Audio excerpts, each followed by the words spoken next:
Hi ನಮಸ್ತೆ ಎಲ್ರಿಗೂ, ಹೇಗಿದ್ದೀರಾ? ವೆಲ್ಕಮ್ ಟು ಮಾಹಿತಿ ಯೂಟ್ಯೂಬ್ ಚಾನಲ್.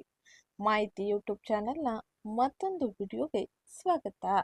ನಾನಿವತ್ತು ನಿಮಗೆ ತಿಳಿಸೋಕೆ ಬಂದಿರೋ ವಿಷಯ ಏನಪ್ಪ ಅಂದರೆ 2026ರ ಏಪ್ರಿಲ್ ತಿಂಗಳಿನಲ್ಲಿ ವೃಷಭ ರಾಶಿಯಲ್ಲಿ ಶುಕ್ರನ ಸಂಚಾರದ ಪರಿಣಾಮವು ಮಿಥುನ ರಾಶಿಗೆ ಸೇರಿದ ವ್ಯಕ್ತಿಗಳಿಗೆ ಏನೆಲ್ಲ ಬದಲಾವಣೆಯನ್ನು ತರಲಿದೆ, ಈ ಪ್ರಸ್ತುತ ಸಮಯದಲ್ಲಿ ಗ್ರಹ ಗೋಚರ ಫಲಿತಾಂಶ ಹೇಗಿರಲಿದೆ, ಇದರ ಪರಿಣಾಮದಿಂದಾಗಿ ನೀವು ನಿಮ್ಮ ವೃತ್ತಿ, ವ್ಯವಹಾರ, ಆರ್ಥಿಕತೆ, ಆರೋಗ್ಯ, ಶಿಕ್ಷಣ, ಕುಟುಂಬದಲ್ಲಿ ಯಾವ ರೀತಿಯ ಬದಲಾವಣೆಯನ್ನು ನೋಡಬಹುದು, ಹಾಗೆ ಯಾವ ಸಮಯದಲ್ಲಿ ಯಾವ ಕ್ಷೇತ್ರದಲ್ಲಿ ಎಚ್ಚರಿಕೆಯಿಂದ ಇರಬೇಕು. ಈ ಪ್ರಸ್ತುತ ಸಮಯದಲ್ಲಿ ಗ್ರಹ ಸಂಚಾರದಿಂದಾಗಿ ಉಂಟಾಗಿರುವ ದೋಷಕ್ಕೆ ಯಾವ ಸರಳ ಜ್ಯೋತಿಷ್ಯ ಪರಿಹಾರವನ್ನು ಅನುಸರಿಸುವುದು ಅತಿ ಉಪಯುಕ್ತವೆಂದು ಈ ವಿಡಿಯೋದಲ್ಲಿ ತಿಳಿಯೋಣ. ಅದಕ್ಕಿಂತ ಮುಂಚೆ ಯಾರಿನ್ನೂ ಚಾನಲ್ಗೆ ಸಬ್ಸ್ಕ್ರೈಬ್ ಮಾಡ್ಕೊಂಡಿಲ್ಲ, ಚಾನಲ್ಗೆ ಸಬ್ಸ್ಕ್ರೈಬ್ ಮಾಡ್ಕೊಡಿ. ವಿಡಿಯೋಗೊಂದು ಲೈಕ್ ಮಾಡೋದನ್ನ ಮರ್ತಿದ್ರೆ ವಿಡಿಯೋಗೊಂದು ಲೈಕ್ ಮಾಡಿ. ಹಾಗೆ ಈ ವಿಡಿಯೋನ ನಿಮ್ಮ ಕುಟುಂಬದವರಿಗೆ, ಸ್ನೇಹಿತರಿಗೆ ಮತ್ತು ಮಿಥುನ ರಾಶಿಗೆ ಸೇರಿದ ವ್ಯಕ್ತಿಗಳಿಗೆ ಶೇರ್ ಮಾಡಿ ಮಾಹಿತಿನ ತಿಳಿಸ್ಕೊಡಿ ಅಂತ ಹೇಳ್ತಾ ಇವತ್ತಿನ ವಿಡಿಯೋನ ಪ್ರಾರಂಭ ಮಾಡೋಣ. ಅದಕ್ಕಿಂತ ಮುಂಚೆ ಇವತ್ತಿನ ವಿಡಿಯೋ ಕಮೆಂಟ್ ಬಾಕ್ಸ್ನಲ್ಲಿ ಓಂ ಶುಕ್ರಾದಿತ್ಯಾಯ ನಮಃ, ಮಹಾಲಕ್ಷ್ಮೀ ನಮಃ ಎಂಬ ಕಮೆಂಟ್ ಮಾಡಿ. ವೈದಿಕ ಜ್ಯೋತಿಷ್ಯ ಶಾಸ್ತ್ರದ ಪ್ರಕಾರ ಸೌಂದರ್ಯ ಮತ್ತು ಸಂಪತ್ತಿನ ಸೂಚಕನಾದ ಶುಕ್ರನು ಒಂದು ನಿರ್ದಿಷ್ಟ ಮಧ್ಯಂತರದ ನಂತರ ರಾಶಿಚಕ್ರವನ್ನು ಬದಲಾಯಿಸುತ್ತಾನೆ. ಹೀಗಾಗಿ ಪ್ರತಿ ರಾಶಿಚಕ್ರ ಬದಲಾವಣೆಯ ಸಮಯದಲ್ಲಿ ಕೆಲ ರಾಶಿಯವರಿಗೆ ಅತಿ ಶುಭ ಫಲಿತಾಂಶವು ಸಿಕ್ಕರೆ, ಇನ್ನು ಕೆಲ ರಾಶಿಯವರಿಗೆ ಅತ್ಯಂತ ಹೆಚ್ಚಿನ ತೊಂದರೆಗಳು ಉಂಟಾಗುವ ಸಾಧ್ಯತೆ ಇರಲಿದೆ. ಶುಕ್ರನು ತನ್ನದೇ ಆದ ರಾಶಿಯನ್ನು ಪ್ರವೇಶ ಮಾಡುವುದರಿಂದಾಗಿ ಪಂಚಮಹಾಪುರುಷ ಯೋಗದಲ್ಲಿ ಒಂದಾದ ಮಾಲವ್ಯ ರಾಜಯೋಗವು ರೂಪುಗೊಳ್ಳಲಿದೆ. ಇದರಿಂದಾಗಿ ಈ ಕೆಲ ರಾಶಿಯವರಿಗೆ ಭೌತಿಕ ಸೌಕರ್ಯಗಳ ಸಾಧನೆಯನ್ನು ಅನುಭವಿಸುವ, ನನಗೆ ಜೀವನದಲ್ಲಿ ಸಂತೋಷ, ಶಾಂತಿಯನ್ನು ಹೆಚ್ಚಿಸಿಕೊಳ್ಳುವ ಅನೇಕ ರೀತಿಯ ಅವಕಾಶಗಳು ಸಿಗಲಿದೆ. ಅದರಲ್ಲೂ ಕೂಡ ಮಿಥುನ ರಾಶಿಯವರಿಗೆ ತಮ್ಮ ಉದ್ಯೋಗದಲ್ಲಿ ಮಧ್ಯಂತರ ಪ್ರಗತಿಯ ಅನುಭವ ಆಗಲಿದೆ. ಆದ್ದರಿಂದ ವೆಚ್ಚಗಳು ಹೆಚ್ಚಾಗುವ ಸಾಧ್ಯತೆ ಇರಲಿದೆ. ವಿದೇಶಕ್ಕೆ ಸಂಬಂಧಿಸಿದ ಕೆಲಸ ಅಥವಾ ಅವಕಾಶಗಳು ನಿಮಗೆ ಪ್ರಯೋಜನಕಾರಿ ಎಂದು ಸಾಬೀತುಪಡಿಸಬಹುದು. ನಿಮ್ಮ ವ್ಯಾಪಾರ ಉದ್ಯಮಗಳಿಂದ ನೀವು ಆದಾಯವನ್ನು ಗಳಿಸಲಿದ್ದೀರಿ. ವೃತ್ತಿಪರ ಕ್ಷೇತ್ರದಲ್ಲಿ ನೀವು ನಿಮ್ಮ ಕಠಿಣ ಪರಿಶ್ರಮದ ಸಂಪೂರ್ಣ ಪ್ರತಿಫಲವನ್ನು ಪಡೆಯುವ ಸಾಧ್ಯತೆ ಇರಲಿದೆ. ಬಡ್ತಿ ಅಥವಾ ಹೊಸ ಜವಾಬ್ದಾರಿಗಳ ನಿಯೋಜಿತವಾಗಿ ಈ ಸಮಯದಲ್ಲಿ ಅನೇಕ ರೀತಿಯ ಅವಕಾಶಗಳು ಇರಲಿದೆ. ಹೆಚ್ಚಾಗಿ ನೀವು ವ್ಯಾಪಾರ ವ್ಯವಹಾರದಲ್ಲಿ ಅತ್ಯಂತ ಹೆಚ್ಚಿನ ಶುಭ ಫಲಿತಾಂಶವನ್ನು ಪಡೆಯಬಹುದಾಗಿದ್ದು, ಹಾಗೆ ಈ ಸಮಯದಲ್ಲಿ ಕೌಟುಂಬಿಕವಾಗಿ ಪ್ರೀತಿ, ವಿಶ್ವಾಸ, ಸಂಬಂಧಗಳಲ್ಲಿ ಅನ್ಯೋನ್ಯತೆಯು ಬೆಳೆಯಲಿದೆ. ನಿಮ್ಮ ವೈಯಕ್ತಿಕ ಜೀವನಕ್ಕೆ ಹೆಚ್ಚಿನ ಸಮಯವನ್ನು ವಿನಿಯೋಗಿಸುವ ನಿಮಗೆ ಅವಕಾಶವೂ ಸಿಗಲಿದೆ. ಆದ್ದರಿಂದ ನೀವು ಐಷಾರಾಮಿ ಜೀವನದಿಂದ ದೂರವಿರಬೇಕು, ಏಕೆಂದರೆ ಈ ಸಮಯದಲ್ಲಿ ಖರ್ಚುಗಳು ಹೆಚ್ಚಾಗುವ ಸಾಧ್ಯತೆ ಇರುವುದರಿಂದಾಗಿ ಆರ್ಥಿಕ ನಷ್ಟ ಅಥವಾ ಆರ್ಥಿಕವಾಗಿ ಒಂದಿಷ್ಟು ಬಿಕ್ಕಟ್ಟಿನ ಅನುಭವವನ್ನು ನೀವು ಕಾಣುವ ಸಾಧ್ಯತೆ ಇರಲಿದೆ. ಇನ್ನು ಮುಂದಿನದ್ದಾಗಿ ಮೀನ ರಾಶಿಯಲ್ಲಿ ಬುಧನ ಸಂಚಾರದ ಪರಿಣಾಮವು ಹೇಗಿರಲಿದೆ ಎಂದು ನೋಡೋಣ. ಬುಧನು ಮೀನ ರಾಶಿಯಲ್ಲಿ ತನ್ನ ಸಂಚಾರವನ್ನು ಮಾಡುವುದರಿಂದಾಗಿ ಅನೇಕ ರೀತಿಯ ಬದಲಾವಣೆಯನ್ನು ನೀವು ಕಾಣಬಹುದಾಗಿರಲಿದೆ. ಮಿಥುನ ರಾಶಿಯವರಿಗೆ ಬುಧನ ಸಂಚಾರದ ಪರಿಣಾಮ ಹೇಗಿರಲಿದೆ, ಶುಭ ಫಲಿತಾಂಶವು ಸಿಗಲಿದೆ ಅಥವಾ ಅಶುಭ ಪರಿಣಾಮವನ್ನು ನೀವು ಎದುರಿಸಬೇಕಾಗಿ ಬರಲಿದೆ ಎಂಬುದನ್ನು ಈಗ ನೋಡೋಣ. ವೃತ್ತಿ ಜೀವನದಲ್ಲಿ ಪ್ರಗತಿಯನ್ನು ಅನುಭವಿಸಬಹುದಾಗಿರುವ ಈ ಗ್ರಹ ಸಂಚಾರದ ಪರಿಣಾಮವು ನಿಮಗೆ ಅನಿರೀಕ್ಷಿತ ಆರ್ಥಿಕ ಲಾಭಗಳನ್ನು ಕೂಡ ಪಡೆದುಕೊಳ್ಳುವಂತೆ ಮಾಡಲಿದೆ. ಕೌಟುಂಬಿಕ ಜೀವನದಲ್ಲಿ ಅನೇಕ ರೀತಿಯ ಬದಲಾವಣೆಯನ್ನು ನೀವು ನೋಡಲಿದ್ದೀರಿ. ಬುಧನು ಮಿಥುನ ರಾಶಿಯ ಅಧಿಪತಿಯಾಗಿದ್ದಾನೆ. ಈ ಬದಲಾವಣೆಯು ನಿಮ್ಮ ಮೇಲೆ ನೇರ ಸಕಾರಾತ್ಮಕ ಪರಿಣಾಮವನ್ನು ಬೀರುತ್ತದೆ.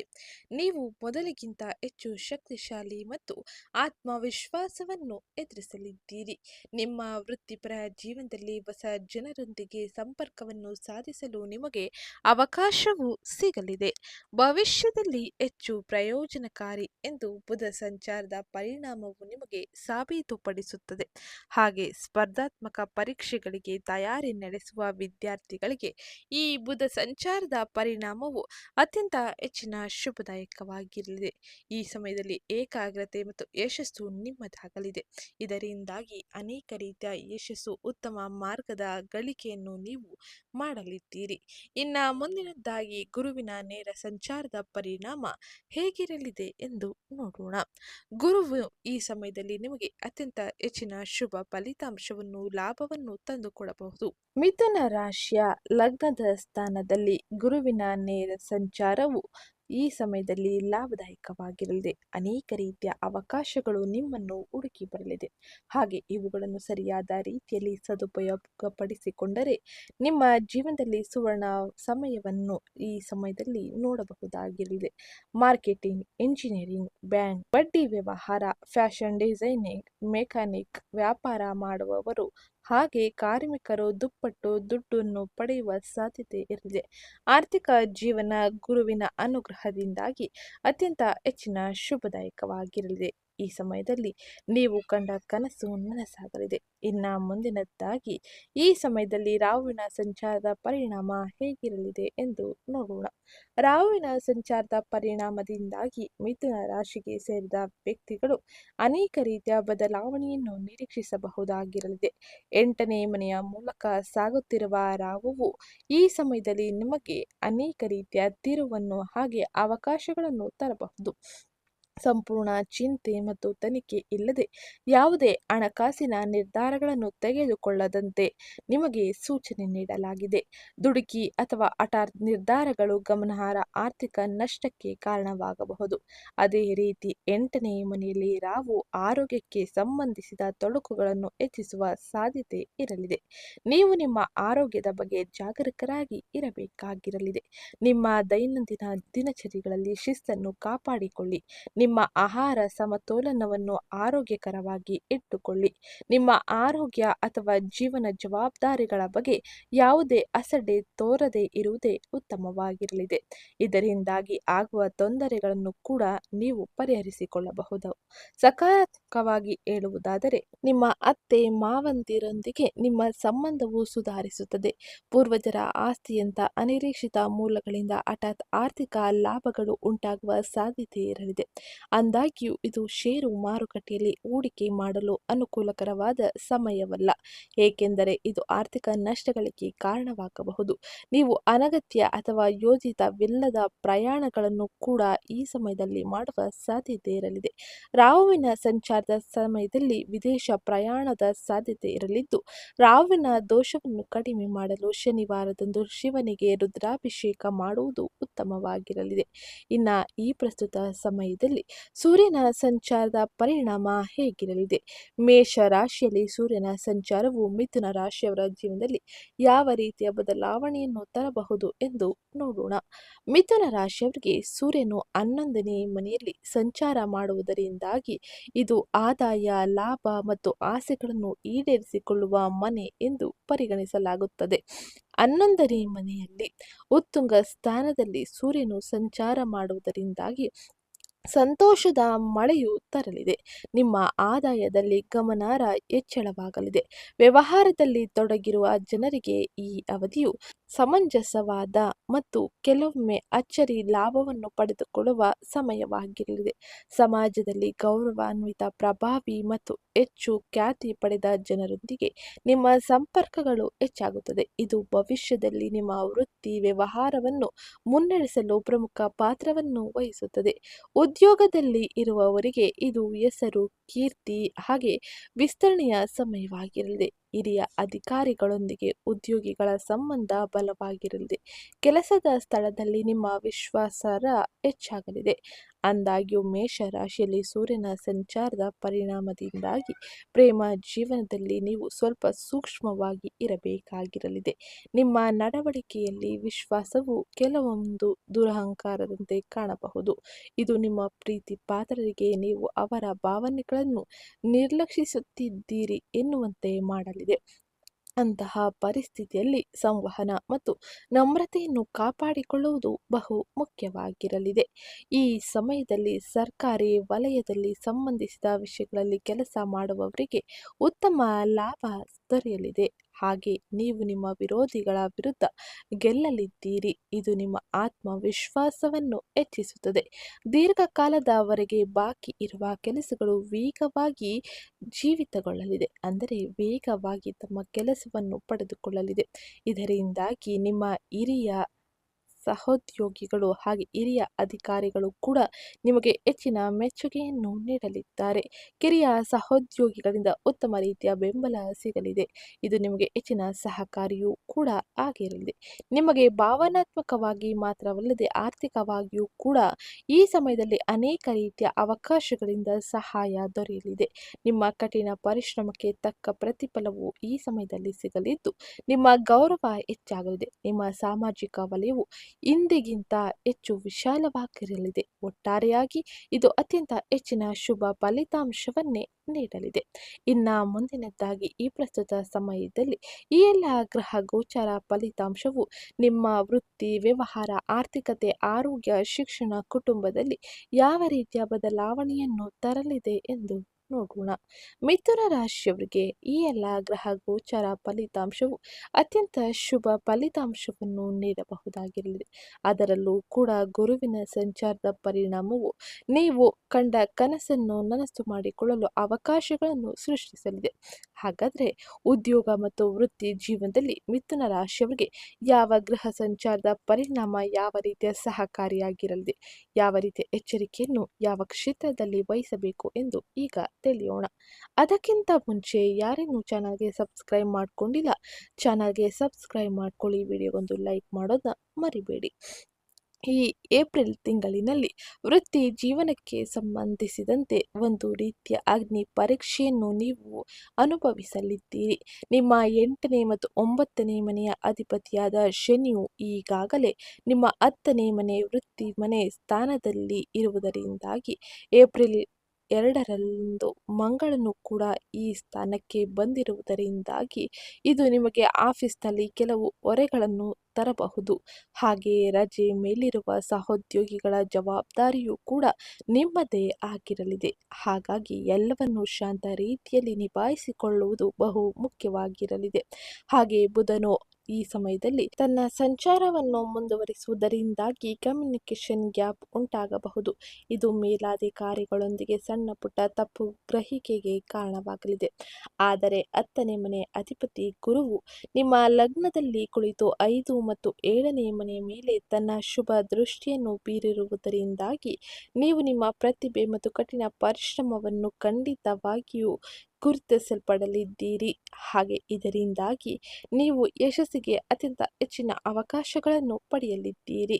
ಹಾಗೆ ಸೂರ್ಯನು 11ನೇ ಮನೆಯಲ್ಲಿ ಉಚ್ಚನಾಗಿರುವುದರಿಂದಾಗಿ ನಿಮ್ಮ ಶ್ರಮದ ಫಲವನ್ನು ನೀವು ಖಂಡಿತವಾಗಿಯೂ ಪಡೆಯಲಿದ್ದೀರಿ. ಸಹೋದ್ಯೋಗಿಗಳ ಆಫೀಸ್ ಪಾಲಿಟಿಕ್ಸ್ ಅಥವಾ ಪಿತೂರಿಗಳನ್ನು ನೀವು ಸುಲಭವಾಗಿ ಮೆಟ್ಟಿ ನಿಲ್ಲಲಿದ್ದೀರಿ. ನಿಮ್ಮ ದಿಟ್ಟ ಮತ್ತು ಲೆಕ್ಕಾಚಾರದ ನಿರ್ಧಾರಗಳು ಎಲ್ಲರನ್ನೂ ಮೆಚ್ಚಿಸಲ್ಪಡುತ್ತದೆ. ಇನ್ನು ಏಪ್ರಿಲ್ ತಿಂಗಳಿನಲ್ಲಿ ಆರ್ಥಿಕ ವ್ಯವಹಾರಗಳಿಗೆ ಸಂಬಂಧಿಸಿದಂತೆ ಹೇಗಿರಲಿದೆ, ಹಾಗೆ ಈ ಸಮಯದಲ್ಲಿ ಆರ್ಥಿಕ ವ್ಯವಹಾರಗಳನ್ನು ಯಾವ ರೀತಿಯಲ್ಲಿ ನಿಭಾಯಿಸಬೇಕು ಎಂದು ನೋಡೋಣ. ಆರ್ಥಿಕವಾಗಿ ಈ ಪ್ರಸ್ತುತ ಸಮಯವು ನಿಮಗೆ ಅದ್ಭುತ ಲಾಭವನ್ನು ತರಲಿದೆ. 11ನೇ ಮನೆ ಅಧಿಪತಿಯನ್ನು ನೀವು 10ನೇ ಮನೆಯಲ್ಲಿ ನೋಡುವುದರಿಂದಾಗಿ ನಿಮ್ಮ ಕರ್ಮವನ್ನು ಸ್ಥಿರಗೊಳಿಸುತ್ತದೆ. 3ನೇ ಮನೆ ಅಧಿಪತಿ ಸೂರ್ಯನು ಈ ಪ್ರಸ್ತುತ ಸಮಯದಲ್ಲಿ ನೇರವಾಗಿ ಲಾಭದ ಮನೆಗೆ ಪ್ರವೇಶವನ್ನು ಪಡೆದಿದ್ದರಿಂದಾಗಿ ಉಚ್ಚ ಸ್ಥಿತಿಯಲ್ಲಿ ನಿಮ್ಮ ಸೂರ್ಯನ ಸಂಚಾರದ ಪರಿಣಾಮವು ನಿಮಗೆ ಆರ್ಥಿಕವಾಗಿ ಅತ್ಯಂತ ಹೆಚ್ಚಿನ ಶುಭ ಫಲಿತಾಂಶವನ್ನು ತರುತ್ತದೆ. ಹಾಗೆ ಇಂದಿನ ಹೂಡಿಕೆಗಳು ನಿಮಗೆ ಅದ್ಭುತ ಮತ್ತು ಹಠಾತ್ ಆದಾಯವನ್ನು ನೀಡುತ್ತದೆ.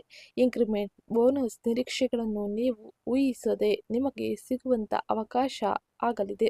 ಆದಾಗ್ಯೂ 5ನೇ ಮನೆ 12ನೇ ಮನೆ ಅಧಿಪತಿಯಾದ ಶುಕ್ರನು ಈ ಪ್ರಸ್ತುತ ಸಮಯದಲ್ಲಿ 12ನೇ ಮನೆಯಲ್ಲಿ ತನ್ನ ಸ್ವಂತ ರಾಶಿಯಾದ ವೃಷಭ ರಾಶಿಯಲ್ಲಿ ತನ್ನ ಸಂಚಾರವನ್ನು ಮಾಡುವುದರಿಂದಾಗಿ ನೀವು ಹೊಸದಾಗಿ ಗಳಿಸಿದ ಹಣವನ್ನು ಐಷಾರಾಮಿ ವಸ್ತುಗಳ ಕಡೆ ಹೆಚ್ಚು ನಿಯೋಗಿಸಲಿದ್ದೀರಿ. ಪ್ರವಾಸೋದ್ಯಮ ಅಥವಾ ಕೌಟುಂಬಿಕ ಸೌಕರ್ಯಗಳಿಗಾಗಿ ಈ ಸಮಯದಲ್ಲಿ ಖರ್ಚು ಹೆಚ್ಚಾಗಬಹುದು.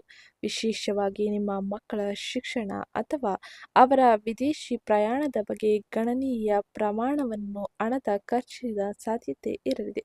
ಈ ಸಮಯದಲ್ಲಿ ಖರ್ಚು ಬಹಳಷ್ಟು ಹೆಚ್ಚಾಗುವ ಸಾಧ್ಯತೆ ಇರಲಿದ್ದು, ಹೆಚ್ಚಿನದಾಗಿ ನೀವು ಬಜೆಟ್ ರೂಪಿಸುವುದು ಉತ್ತಮವಾಗಿರಲಿದೆ. ಇನ್ನು ಮುಂದಿನದ್ದಾಗಿ ಆರೋಗ್ಯಕ್ಕೆ ಸಂಬಂಧಿಸಿದಂತೆ ಮಿಥುನ ರಾಶಿಯವರ ಜೀವನದಲ್ಲಿ ಯಾವ ರೀತಿಯ ಬದಲಾವಣೆ ಆಗಲಿದೆ ಎಂದು ನೋಡೋಣ. ಅದಕ್ಕಿಂತ ಮುಂಚೆ ಯಾರನ್ನು ಚಾನಲ್ಗೆ ಸಬ್ಸ್ಕ್ರೈಬ್ ಮಾಡ್ಕೊಂಡಿಲ್ಲ, ಚಾನಲ್ಗೆ ಸಬ್ಸ್ಕ್ರೈಬ್ ಮಾಡ್ಕೊಳ್ಳಿ, ವಿಡಿಯೋಗೊಂದು ಲೈಕ್ ಮಾಡೋದನ್ನ ಮರಿಬೇಡಿ. ಆರೋಗ್ಯಕ್ಕೆ ಸಂಬಂಧಿಸಿದಂತೆ ನಿಮ್ಮ ಲಗ್ನದಲ್ಲಿ ಗುರು ಇರುವುದರಿಂದಾಗಿ ಇದು ನಿಮಗೆ ಒಂದು ರಕ್ಷಾ ಕವಚದಂತೆ ಕೆಲಸ ಮಾಡಲಿದೆ. ಯಾವುದೇ ಪ್ರಮುಖ ಆರೋಗ್ಯ ಸಮಸ್ಯೆಗಳಿದ್ದರೂ ಕೂಡ ನಿಮ್ಮನ್ನು ಪಾರು ಮಾಡುವ ಸಾಧ್ಯತೆ ಅಧಿಕವಾಗಿರಲಿದೆ. ಅದೇನೇ ಇದ್ದರೂ 10ನೇ ಮನೆ ಕರ್ಮದ ಸ್ಥಾನದಲ್ಲಿ ಮಂಗಳ ಮತ್ತು ಶನಿಯ ತೀವ್ರತೆಯಿಂದಾಗಿ ಲ್ಯಾಪ್ಟಾಪ್, ಕಂಪ್ಯೂಟರ್ ಮುಂದೆ ಕೆಲಸ ಮಾಡುವವರು ಹೆಚ್ಚು ಹೊತ್ತು ಕುಳಿತು ವಿಪರೀತ ದೈಹಿಕ ಆಯಾಸಕ್ಕೆ ಒಳಗಾಗುವ ಸಾಧ್ಯತೆ ಇರಲಿದೆ. ನರಗಳ ದೌರ್ಬಲ್ಯ ಅಥವಾ ಭುಜ ಮತ್ತು ಕುತ್ತಿಗೆ ನೋವುಗಳಿಂದ ನೀವು ತೊಂದರೆಗೆ ಒಳಗಾಗುವ ಸಾಧ್ಯತೆ ಇರಲಿದೆ. ಹಾಗೆ ಈ ಸಮಯದಲ್ಲಿ ನಿಮ್ಮ ಕೆಲಸದ ಒತ್ತಡವನ್ನು ಮನೆಗೆ ತರುವುದು ಮನೆಯಲ್ಲಿ ಶಾಂತಿಯನ್ನು ಕದಡುತ್ತದೆ. ಹಾಗೆ ಏಪ್ರಿಲ್ ತಿಂಗಳ ಕೊನೆಯಲ್ಲಿ ಶುಕ್ರನ ಅನುಗ್ರಹದಿಂದಾಗಿ ನೀವು ನಿದ್ರಾಹೀನತೆಯ ಸಮಸ್ಯೆಯನ್ನು ಕಡಿಮೆ ಮಾಡಿಕೊಳ್ಳಬಹುದಾಗಿರಲಿದೆ. ಹಾಗೆ ಆಹಾರ ನಿಯಮಿತವಾಗಿ ಸೇವನೆ ಮಾಡುವುದರಿಂದಾಗಿ ನೀವು ಆರೋಗ್ಯದಲ್ಲಿ ಶುಭ ಫಲಿತಾಂಶವನ್ನು ಪಡೆಯಲಿದ್ದೀರಿ. ಸಮಸ್ಯೆಗಳನ್ನು ಕಡಿಮೆ ಮಾಡಲು ಸರಿಯಾದ ರೀತಿಯಲ್ಲಿ ಆಹಾರ ಸೇವನೆ ಹಾಗೆ ಸರಿಯಾದ ನಿದ್ರೆಯನ್ನು ಕಾಪಾಡಿಕೊಳ್ಳಿ. ಹಾಗೆ ಪ್ರತಿದಿನ ಬೆಳಗ್ಗೆ ಸ್ವಲ್ಪ ವ್ಯಾಯಾಮ ಅಥವಾ ಯೋಗವನ್ನು ಅಳವಡಿಸಿಕೊಳ್ಳುವುದು ನಿಮಗೆ ಅತಿ ಅವಶ್ಯಕವಾಗಿರಲಿದೆ. ಇದು ಪ್ರಮುಖವಾಗಿ ಆರೋಗ್ಯದಲ್ಲಿ ಆಗುವ ಸಮಸ್ಯೆಗಳನ್ನು ತಡೆಯಲು ನೀವು ಮಾಡಬೇಕಾದ ಕೆಲ ಸರಳವಾದ ಅಭ್ಯಾಸಗಳಾಗಿರಲಿದೆ. ಇನ್ನು ಮುಂದಿನದ್ದಾಗಿ ಕುಟುಂಬ ಮತ್ತು ವೈಯಕ್ತಿಕ ಸಂಬಂಧಗಳಲ್ಲಿ ಯಾವ ರೀತಿಯ ಬದಲಾವಣೆಯೂ ಇರಲಿದೆ. ಈ ಸಮಯದಲ್ಲಿ ಯಾವ ರೀತಿಯ ಎಚ್ಚರಿಕೆ ಕ್ರಮಗಳ ಜೊತೆಗೆ ಮುಂದುವರಿಯಬೇಕು ಎಂಬುದನ್ನು ತಿಳಿಯೋಣ. ಕೌಟುಂಬಿಕವಾಗಿ 7ನೇ ಮನೆ ಅಧಿಪತಿ ಗುರುವು ಲಗ್ನದಲ್ಲಿ 7ನೇ ಮನೆಯ ಮೇಲೆ ದೃಷ್ಟಿ ಬೀರಿರುವುದರಿಂದಾಗಿ ಗಂಡ ಮತ್ತು ಹೆಂಡತಿಯ ನಡುವಿನ ಸಂಬಂಧ ತುಂಬಾ ಸೌಮ್ಯ ಮತ್ತು ಬೆಂಬಲಿತ ಮತ್ತು ಪರಸ್ಪರ ತಿಳುವಳಿಕೆಯಿಂದ ಕೂಡಿರಲಿದೆ.